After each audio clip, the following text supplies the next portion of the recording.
C'est parti. Bonjour à toutes et à tous. Alors aujourd'hui, on va s'éclater. Je suis avec Francis Magna, qui est un confrère en fait, qui est réflexologue. Et on va parler de YouTube parce que Francis, c'est un exemple pour la communauté. Donc j'ai tenu vraiment à l'inviter et à faire cette petite interview avec vous. On va parler de YouTube, de comment il travaille sur YouTube, quelle est sa stratégie, comment il fait pour avoir des centaines et des centaines de millions de vues, de milliers de vues, pardon, mais ça va faire des millions dans pas longtemps. Et puis un truc très très étonnant, tu vois, j'ai vérifié ce matin avant de démarrer cette interview. Francis, c'est quand même quelqu'un qui pèse sur sa chaîne YouTube 93 400 abonnés là aujourd'hui. Donc, je suis sûr que dans quelques semaines et dans quelques mois, on sera à 100 000, à 150 000, à 200 000 sans problème. Donc, 93 400 abonnés, 470 vidéos en ligne actuellement. Donc, Francis, je l'ai dit, si je t'ai contacté, c'est parce que on se suit depuis longtemps, je te connais, etc. Moi, j'ai un œil sur ce que tu fais et je trouve, c'est ça, c'est vraiment l'idée, tu vois, c'est de montrer que tu es un exemple pour la communauté. Alors, je ne veux pas te faire de toi un saint ou je ne sais quoi, mais c'est juste parce que s'il y a plus de monde qui pouvait faire comme toi, ça marcherait beaucoup mieux et que tout ça, ça va dans le bon sens du développement de son business. Francis, je te laisse te présenter. Bon, merci Jean-Michel de m'avoir invité pour cette petite interview. Je m'appelle Francis Magna, je suis donc réflexologue et naturopathe. Et donc après mes années de travail en cabinet, j'ai décidé de mettre mes connaissances et de mettre mon expérience au service du plus grand nombre de gens en créant une chaîne YouTube sur la réflexologie et les médecines douces. Ça s'appelle Réflexologie Santé Naturelle. Et donc dans mes vidéos, je donne des conseils, des trucs, des astuces pour être chaque jour en pleine forme, avec l'aide des thérapies douces, des thérapies naturelles. Voilà, c'est mon business pour l'instant. Alors Francis, depuis combien de temps est-ce que tu as mis en place cette chaîne YouTube ? Alors, cette chaîne YouTube, j'ai commencé à la fin 2015, donc il y avait 2-3 vidéos en ligne, mais c'était vraiment un peu anecdotique. Et puis, c'est seulement en novembre 2017, donc il y a un peu plus d'un an et demi, que je me suis dit, je vais commencer à faire des choses, je vais commencer à mettre un petit peu plus de vidéos. Et donc, depuis ce moment-là, je me consacre à ma chaîne. J'ai commencé à m'y consacrer donc d'abord un peu épisodiquement et depuis l'automne dernier, donc septembre 2018, c'est devenu ma principale activité professionnelle, de faire des vidéos, de les mettre en ligne et de travailler sur ce fond-là.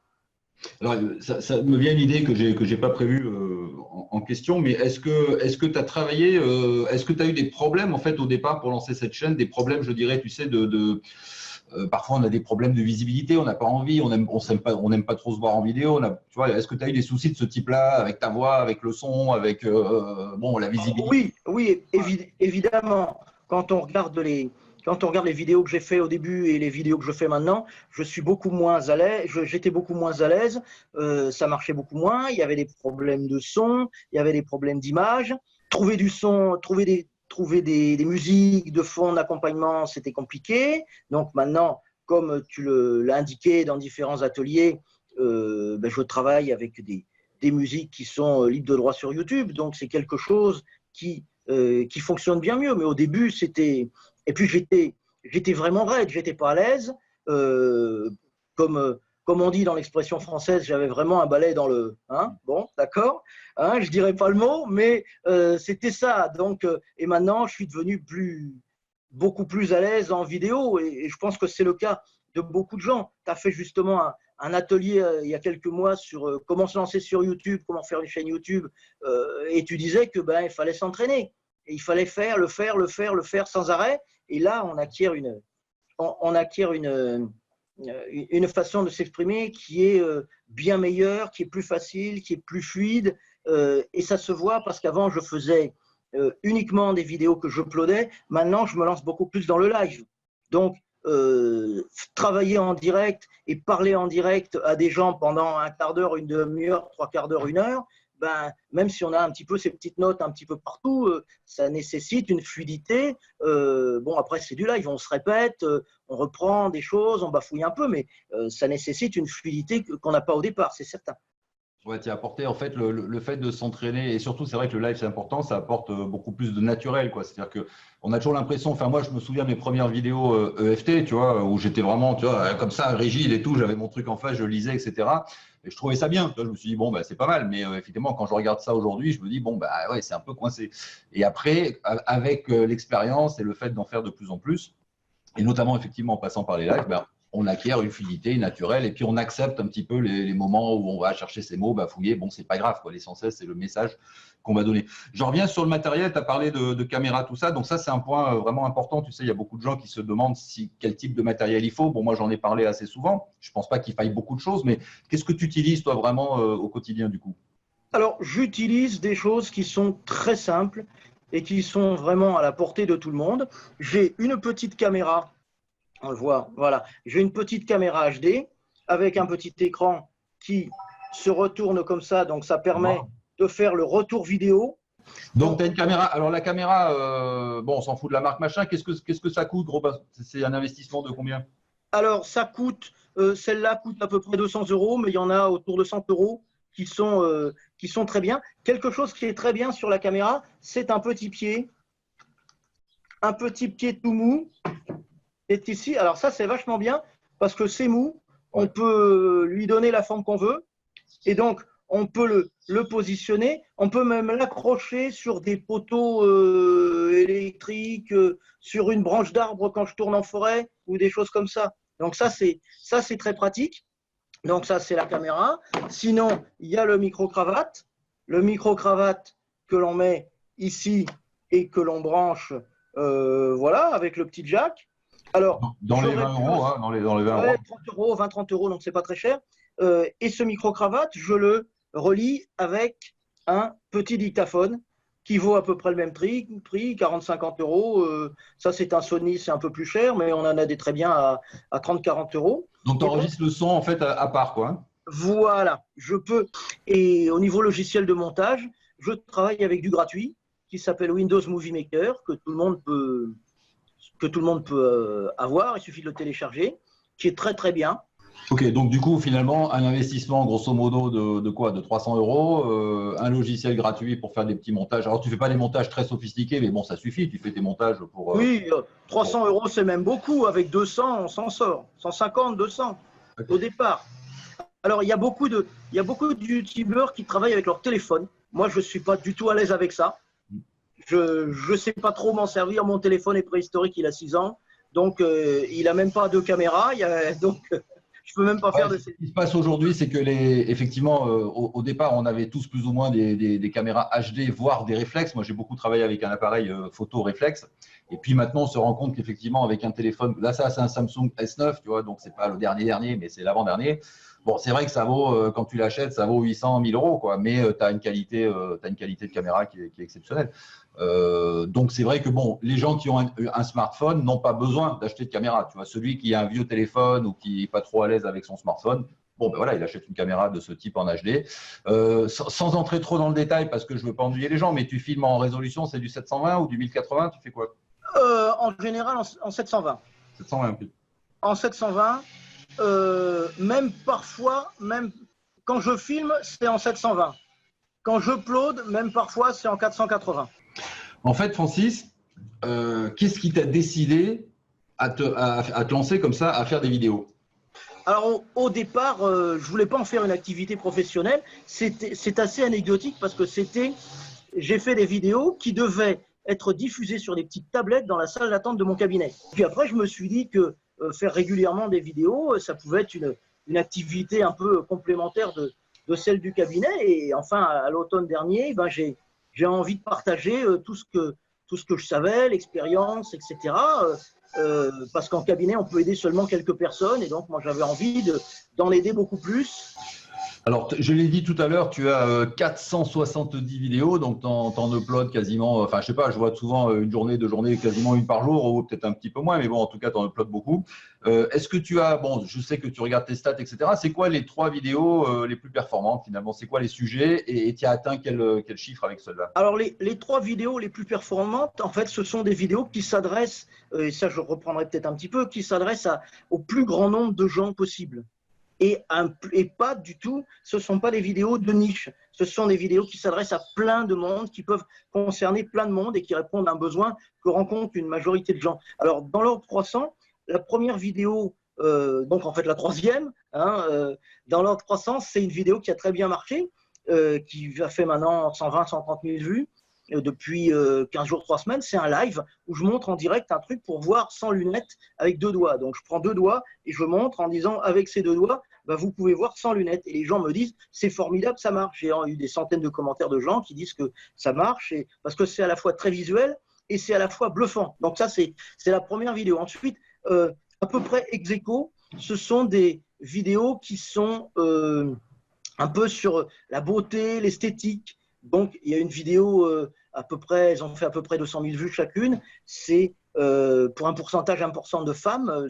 L'une, c'est une soupe pour mincir. Comment on fait de la soupe pour mincir, une soupe brûle-graisse, une soupe basse calorie. Et une autre, c'est un massage du visage pour atténuer les rides. Et enfin, la vidéo qui a fait le plus de vues, qui a fait plus de 600 000 vues, c'est une vidéo où je commente et je reprends une interview d'une célèbre naturopathe qui s'appelle Irène Grosjean. Donc là, j'ai eu énormément de commentaires positifs aussi, parfois des commentaires négatifs, mais ça fait des commentaires. Et donc, c'est vraiment, parce que ça s'adresse aussi à tout le monde. C'est un peu la grande sage qui montre comment se soigner naturellement et ça répond à un besoin de soins naturels qui est vraiment dans l'air du temps actuellement et qui est partagé par plein de gens. Donc, tu as une stratégie de 2 types de vidéos, finalement des vidéos très généralistes, la beauté, se soigner naturellement, etc., où là vraiment on est sur des volumes de masse, quoi, finalement, parce que ça intéresse potentiellement des millions de gens. Et puis parfois, tu vas aussi sur des choses beaucoup plus précises pour aller répondre en fait à des besoins bien ponctuels, en fait. Exactement. Et bien entendu, les vidéos qui font le plus de vues, c'est les vidéos de masse, bien entendu. Bon, voilà. Donc alors, tu as fait un truc bizarre, Francis, parce que c'est quelque chose que moi j'ai jamais recommandé ça, mais en même temps, c'est normal. Je me suis jamais occupé de youtubeurs, moi, tu vois, je suis pas avec des stars d'internet. Donc, je dis toujours dans mes contenus que le but des vidéos sur YouTube, c'est d'amener des gens sur notre chaîne, faire en sorte qu'ils s'abonnent, etc. Montrer un peu notre expertise, faire en sorte qu'ils rentrent en contact avec nous, notre univers, pour ensuite aller bien sûr les diriger vers des pages de capture ou des produits éventuellement. Et donc très très souvent, quasiment tout le temps, je l'ai toujours fait, je n'ai jamais vraiment conseillé la monétisation. Alors Francis, toi de ton côté, tu l'as mis en place cette monétisation. Donc au départ, j'ai dit pourquoi il fait ça. Bon, tu vois, je pensais que c'était pas une technique intéressante. Mais visiblement, on en a parlé juste avant de démarrer l'interview. Bon, c'est pas la peine de nous donner des chiffres, tout ça, tu vois, c'est plus ou moins confidentiel. Mais est-ce que c'est vraiment une technique rentable et est-ce que ça fait partie de ta stratégie? Alors, oui, clairement, c'est rentable. Au départ, bien entendu, ça ne l'était pas parce que le fait de monétiser une chaîne qui a 100, 200, 300, 500 000 abonnés, ça ne sert à rien. Et puis, de toute façon, ce n'est pas monétisable puisque YouTube ne permet maintenant de monétiser qu'une chaîne qui a 1000 abonnés et qui a réalisé 4000 heures de visionnage. Alors, 1000 abonnés, ce n'est pas très difficile à obtenir. 4000 heures de visionnage, c'est très compliqué. Mais maintenant, ça devient rentable parce que ma chaîne a atteint un certain niveau une centaine de milliers d'abonnés. Donc, ça veut dire que même les vidéos qui ne fonctionnent pas très bien, eh bien, il y a un ronronnement, il y a un ralenti. Et donc, je sais que je vais faire des vues et je sais que je vais faire de la monétisation. Bon, par contre, au départ, ça ne l'était pas, bien entendu. Au départ, c'était un revenu complémentaire, c'était un revenu de rien du tout, et ensuite un revenu complémentaire. Et maintenant, c'est un revenu qui commence à être intéressant. Alors, dans les vidéos, tu sais, c'est très important de toujours penser à l'appel à l'action. Alors, il y a plusieurs types. Il y a l'appel à l'action classique qui est abonnez-vous à la chaîne, comme ça vous aurez les contenus, etc. Donc, ça, généralement, on le fait. Il y a l'appel à l'action aussi pour que les gens partagent, like, commentent, etc. Et puis, il y a l'appel à l'action aussi que je recommande. Il y en a 2. Il y a celui qui va sur la page de capture, c'est-à-dire qui dit bon ben voilà, dans cette vidéo je vous ai appris ça, mais vous pouvez en avoir un peu plus. Bon, capture, c'est-à-dire qu'on envoie les gens sur une page pour récupérer leur adresse email parce que c'est l'adresse email qui est vraiment importante au final. Et puis il y a aussi pourquoi pas un appel à l'action directement produit, c'est-à-dire qu'on pourrait à la fin d'une vidéo ou en plein milieu dire bon ben voilà, si ça t'intéresse, en tout cas voilà, tu peux aller voir ici et on envoie sur une espèce de page de vente. Donc est-ce que tu utilises tout ça? Quels sont les types d'appels à l'action que tu as mis en place sur tes vidéos? Alors, le premier appel à l'action, le plus gros appel à l'action, c'est abonnez-vous à ma lettre privée. Pour en savoir un petit peu plus, alors l'argument, c'est je peux vous faire profiter de mes années d'expérience et de connaissances en cabinet. Si vous voulez en savoir un petit peu plus, la vidéo vous a intéressé. Si vous voulez en savoir un petit peu plus, je vous envoie un email par jour. Vous vous abonnez. Ce sont des informations confidentielles disponibles uniquement par email. Après, il y a d'autres appels à l'action sur les vidéos, évidemment, liker, partager, commenter, etc. Mais ça, donc c'est dans la vidéo et c'est aussi dans la description de la vidéo. Et puis, un troisième appel à l'action, c'est aussi aller voir mon produit. Mais ça, c'est un petit peu anecdotique. Il y en a assez peu. Et je travaille soit sur mon produit, et je travaille aussi sur un produit en affiliation. Donc, derrière tes vidéos que tu donnes, où tu montres ton expertise, ta légitimité, les gens apprécient parce qu'il y a des conseils qui sont clairs, rapides, etc. Alors bon, pour faire la soupe brûle-graisse, pour tirer les rides, pour les 3 points pour ceci, la douleur, le machin, enfin bref, il y a plein de sujets. Je montrerai un petit peu le détail de tout ça. Donc, derrière tout ça, finalement, il y a ta lettre de santé naturelle. C'est-à-dire que toi, tu dis aux gens, bon, voilà, je vous ai expliqué ça, mais il y a encore plus, il y a encore mieux, et abonnez-vous comme ça. Alors, tu envoies vraiment un email tous les jours, et avec quoi? Des astuces, des conseils? C'est la même chose finalement que tes vidéos, mais sous un format texte? Alors, au départ, j'envoyais vraiment un email tous les jours. Maintenant, je suis plus, parce que c'est un petit peu les quartiers d'été, je suis plus sur un email tous les 2-3 jours. Donc ça, souvent, c'est ce que je fais. Et au niveau de ce que je propose dans mes emails, il y a 3 choses essentiellement. Il y a un complément de ce que je viens de dire dans l'email, c'est-à-dire je donne un nouveau truc, une nouvelle astuce, etc. Et ça renvoie soit sur une de mes vidéos pour compléter, et ça peut renvoyer aussi soit sur un produit numérique à moi, soit sur un petit produit aussi numérique en affiliation, soit sur des liens Amazon. Francis, il y a une chose auquel je pense là maintenant, c'est qu'il y a plein de gens qui doivent se dire, bah ouais, c'est super, j'ai envie de faire pareil, etc. Mais maintenant, bon, c'est pas si facile parce qu'il y a un problème de productivité, tu vois. C'est-à-dire que d'où est-ce que tu tiens toutes ces idées? Comment est-ce que tu fais? Est-ce que tu as une routine de travail? Tu vois, comment tu fais pour faire autant de vidéos, plus encore les emails, plus, tu vois, tout ça, quoi. Alors, c'est très simple.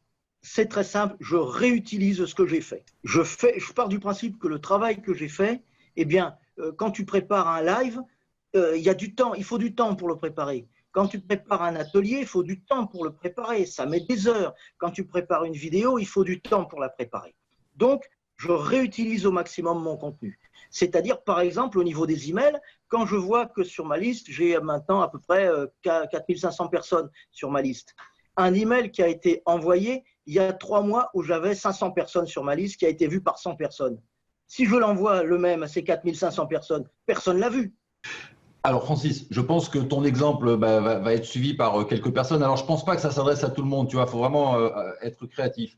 Il faut vraiment être un peu acharné entre parenthèses, tu vois. C'est-à-dire que bon, quand tu fais une vidéo quasiment tous les jours ou bien plusieurs par semaine, voilà. Mais je pense que même dans ma liste de contacts, tu vois, ou les gens qui nous regardent aujourd'hui, il y a des gens qui doivent se dire, bon ok, j'ai envie de me lancer aussi. Est-ce que tu as vraiment 3 conseils types, vraiment des trucs qui sont vraiment utiles aux gens qui voudraient se lancer sur YouTube comme toi et faire de la vidéo et atteindre des résultats vraiment significatifs? Alors, les trucs utiles, bon, je ne vais pas rentrer vraiment dans des détails très techniques parce que pour les gens qui n'y connaissent pas trop, ça ne leur parlera pas. Premier, c'est savoir ce que l'on veut faire de ces vidéos. Faut pas faire des vidéos pour faire des vidéos, pour montrer sa tête, ça ne sert à rien.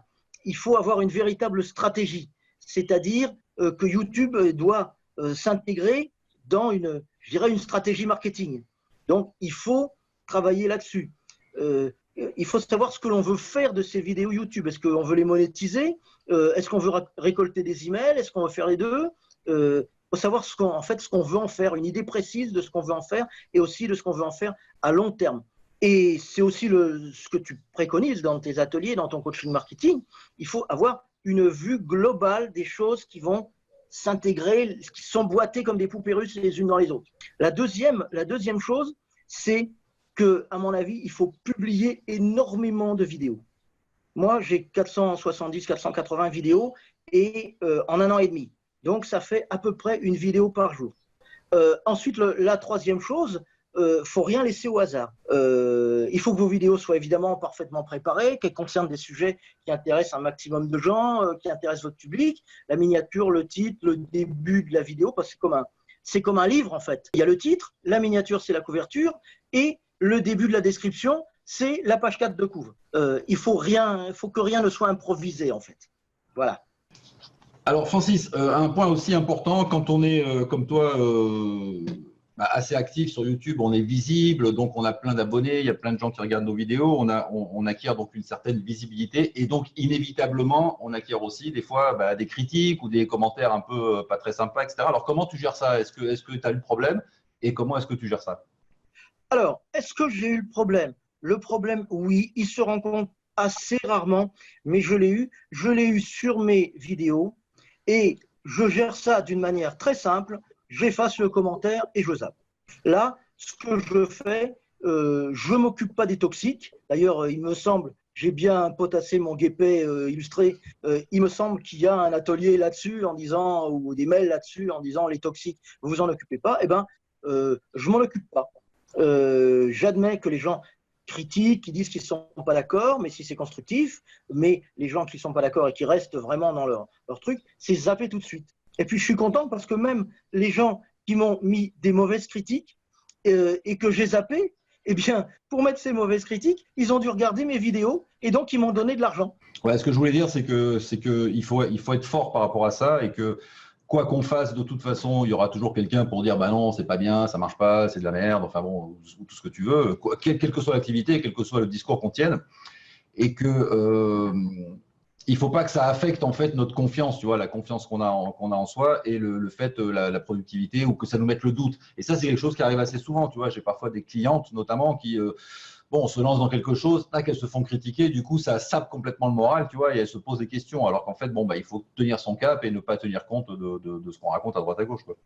Ah mais tu as tout à fait raison et c'est vrai qu'au départ, ça affecte. Francis, on arrive au bout de cette interview, donc je te remercie. Je voulais finir sur un peu qu'est-ce que tu peux améliorer. Est-ce que tu as des difficultés sur ta chaîne? Est-ce qu'il y a des trucs où tu sais que ça coince un peu? Qu'est-ce que tu pourrais améliorer? Et puis finalement, c'est quoi tes projets? Est-ce que tu vas aller encore plus loin que ça?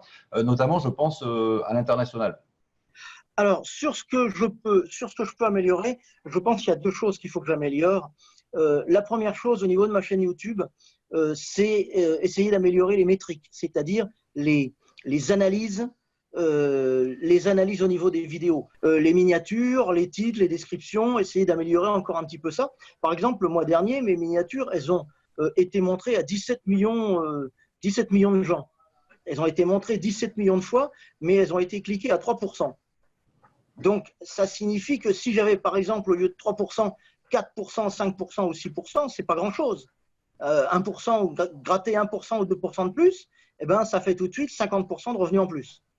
Donc ça, je pense que y a vraiment quelque chose à creuser à ce niveau-là. La deuxième chose, évidemment, au niveau du business, c'est comment utiliser les mails, parce que je me retrouve avec une belle liste de mails et j'en fais pas énormément de choses. Et donc ça, c'est quelque chose qu'il faut vraiment que je creuse parce que je ne l'exploite pas suffisamment. Des petites formations en ligne, j'en ai pas beaucoup et ça me gonfle un peu d'en faire. Voilà.